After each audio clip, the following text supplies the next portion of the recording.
पंजाब के लुधियाना में जिला कोर्ट परिसर में हुआ था जबरदस्त धमाका। दूसरी मंजिल पर बने बाथरूम में हुआ धमाका।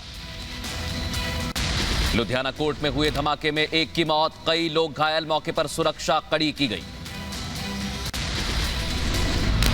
लुधियाना ब्लास्ट मामले में एफआईआर दर्ज। पुलिस ने अज्ञात युवक के खिलाफ एफआईआर दर्ज की। लुधियाना धमाके के बाद डीजीपी ने बुलाई बैठक। सुरक्षा पर पंजाब की गृह मंत्री से भी मिलेंगे डीजीपी।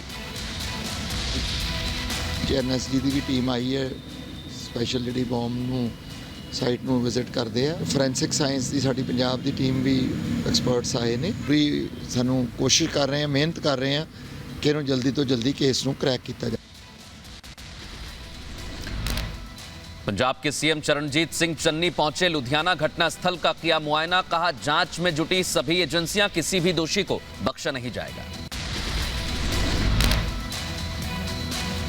लुधियाना धमाके पर बोले पंजाब के मुख्यमंत्री, आगामी चुनावों की वजह से पंजाब में अराजकता फैलाने की कोशिश, जल्द ही होगा साजिश का खुलासा। सीएम चन्नी आज सुबह 10 बजे करेंगे प्रेस कॉन्फ्रेंस। लुधियाना धमाके के बाद करेंगे प्रेस कॉन्फ्रेंस। ਕਿਹੜੀਆਂ ਏਜੰਸੀਆਂ ਹੈ ਜਿਹੜੀਆਂ ਪੰਜਾਬ ਨੂੰ ਡਿਸਟਰਬ ਕਰਨਾ ਚਾਹੁੰਦੀਆਂ ਜਾਂ ਪੰਜਾਬੀਆਂ ਨੂੰ ਡਰਾਉਣਾ ਚਾਹੁੰਦੀਆਂ ਜਾਂ ਆਉਣ ਵਾਲੇ ਸਮੇਂ 'ਚ ਡਰਾ ਕੇ ਵੋਟਾਂ ਲੈਣਾ ਚਾਹੁੰਦੀਆਂ, ਕਲੀਅਰ ਹੋਏਗਾ। ਉਹਦੇ ਵਾਸਤੇ ਸਾਡੀਆਂ ਏਜੰਸੀਆਂ ਲੱਗੀਆਂ ਹੋਈਆਂ।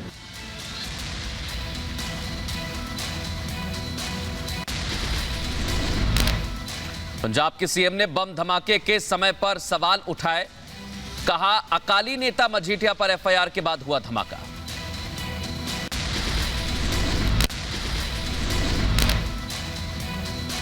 पंजाब कांग्रेस के अध्यक्ष नवजोत सिंह सिद्धू पहुंचे डीएमसी और सीएमसी अस्पताल। धमाके में घायल हुए लोगों का हालचाल जाना।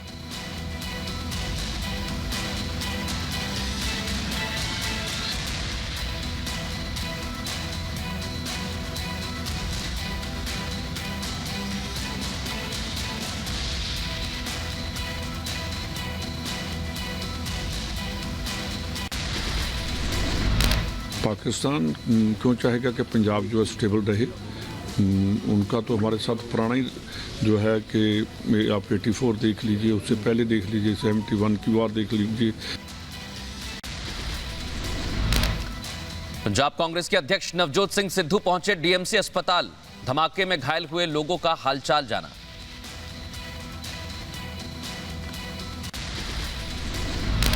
नवजोत सिंह सिद्धू ने केंद्रीय एजेंसी पर उठाए सवाल। कहा शक के घेरे में है एजेंसियां, एक समुदाय को डराया जा रहा है।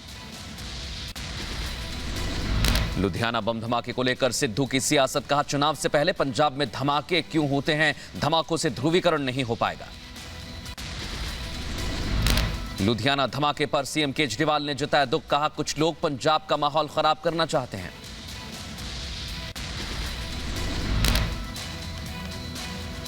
उन सभी की आत्मा की शांति के लिए ईश्वर से प्रार्थना करता हूँ। ईश्वर उनके परिवार को इस दुख की घड़ी में साहस दे। इसमें घायल हुए सभी लोगों के जल्द स्वस्थ होने की कामना करता हूँ। लुधियाना धमाके को लेकर एक्शन में केंद्रीय गृह मंत्रालय। पंजाब सरकार से गृह मंत्रालय ने मांगी रिपोर्ट। 72 घंटे के अंदर दोषियों की पहचान का शाह ने जांच का आदेश दिया।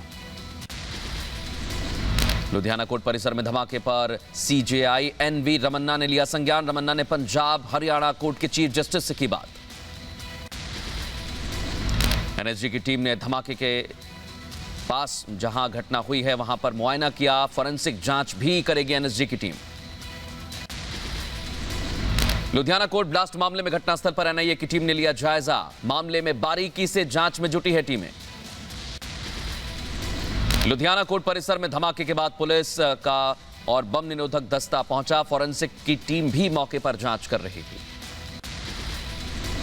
लुधियाना धमाके को लेकर खुफिया एजेंसियों का अनुमान, बम को भीड़ वाली जगह पर प्लांट करने का हो सकता था प्लान, लेकिन बम प्लांट करने से पहले ही कोर्ट परिसर के बाथरूम में फट गया। खुफिया एजेंसियों को धमाके में आईईडी के इस्तेमाल होने का शक, फिदायीन हमले की जताई जा रही है आशंका। फोरेंसिक टीम की जांच के बाद होगा खुलासा। पंजाब में आतंकी हमले को लेकर खुफिया एजेंसियों ने गृह मंत्रालय को किया था अलर्ट। विधानसभा चुनाव से पहले पंजाब में आतंकी हमले की जताई थी आशंका। सूत्रों के हवाले से खबर। रिपोर्ट में खुफिया एजेंसियों ने आईएसआई पर खालिस्तानी गुटों की सहायता की बात का जिक्र भी किया। रिपोर्ट में पंजाब में धार्मिक सौहार्द बिगाड़ने की भी बात लिखी गई।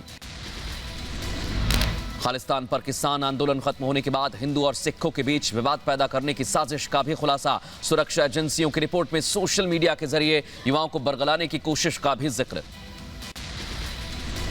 एनआईए के पास खालिस्तानी आतंकवादी संगठनों के खिलाफ सबूत अंतर्राष्ट्रीय फोरम के सामने पेश किए जाएंगे सारे सबूत। सूत्रों के हवाले से खबर। ओमाइक्रॉन पर पीएम मोदी ने की समीक्षा बैठक। नए वेरिएंट की रोकथाम पर मंथन किया। ओमाइक्रॉन से सतर्क और सावधान रहने की अपील। इलाहाबाद हाईकोर्ट को पीएम मोदी और चुनाव आयोग से अपील। कहा, कोरोना संक्रमण को देखते हुए टाल दें चुनाव, रैलियों में भीड़ कम करने के लिए उठाए जाएं कदम। ओमाइक्रॉन के खतरे को देखते हुए मध्य प्रदेश में नाइट कर्फ्यू का ऐलान। रात 11 बजे से सुबह 5 बजे तक रहेगा कर्फ्यू। मुख्यमंत्री शिवराज सिंह चौहान ने नए साल के जश्न पर भी लगाई रोक। तेजी से बढ़ रहे ओमाइक्रॉन के मामले के चलते मध्य प्रदेश सरकार सतर्क। महाराष्ट्र में ओमाइक्रॉन के बढ़े मरीज। महाराष्ट्र में कोरोना के नए वेरिएंट के 23 नए मामले दर्ज किए गए। अरविंद केजरीवाल ने दी जानकारी। 2 महीने का दवाइयों का स्टॉक किया जा रहा है तैयार। पिछली बार ऑक्सीजन की कमी थी, इस बार पूरा इंतजाम। देश में ओमाइक्रॉन की बढ़ी दहशत। तमिलनाडु में कोरोना के नए वेरिएंट के 33 और मामले सामने आए। डॉक्टर्स की निगरानी में फिलहाल सभी संक्रमित। कर्नाटक में ओमाइक्रॉन के 12 नए मामले। राज्य में ओमाइक्रॉन मरीजों की संख्या हुई 31। देश में ओमाइक्रॉन के मामले में लगातार बढ़ोतरी। केरल में नए वेरिएंट के 5 संक्रमित मिले। अस्पताल में इलाज जारी।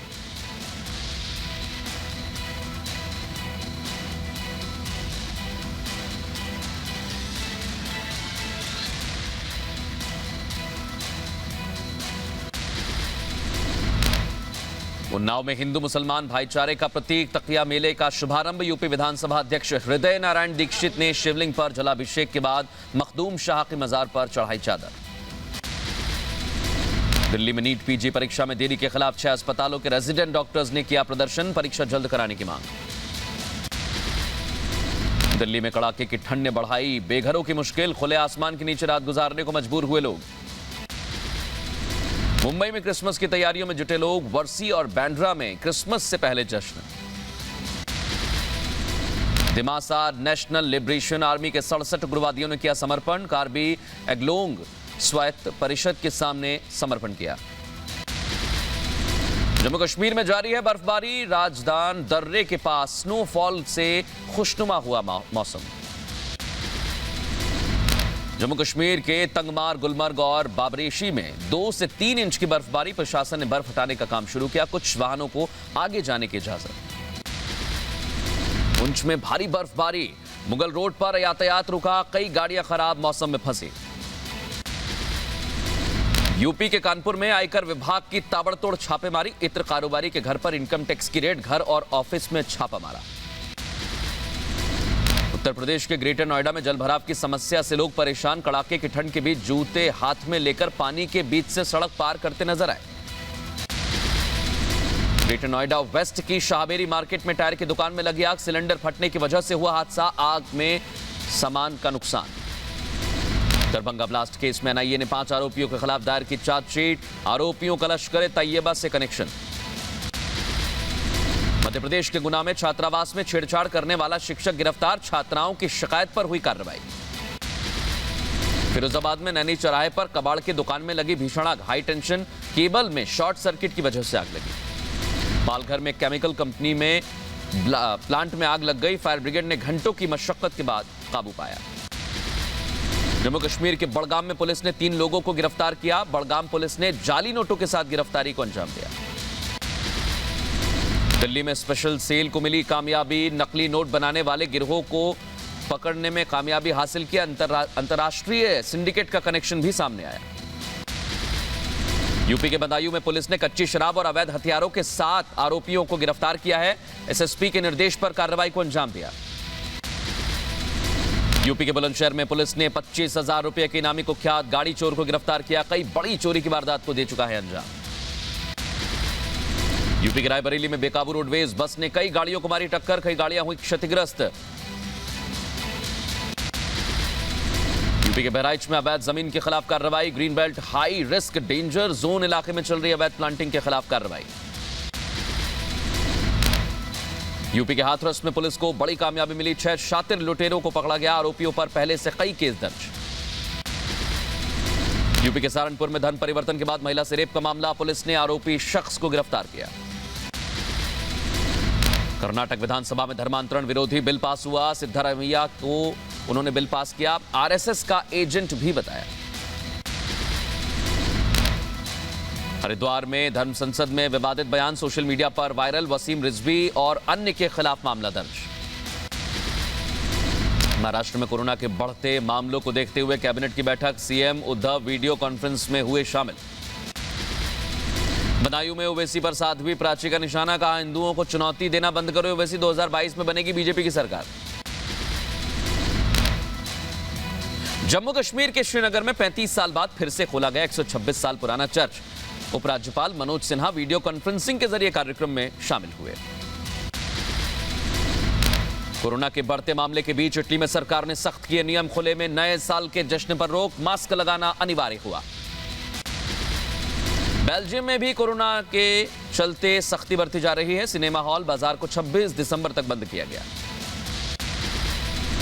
चीन ने नए वायरस पर नियंत्रण के लिए लगाया लॉकडाउन। शियान में लोगों के घर से बाहर निकलने पर रोक।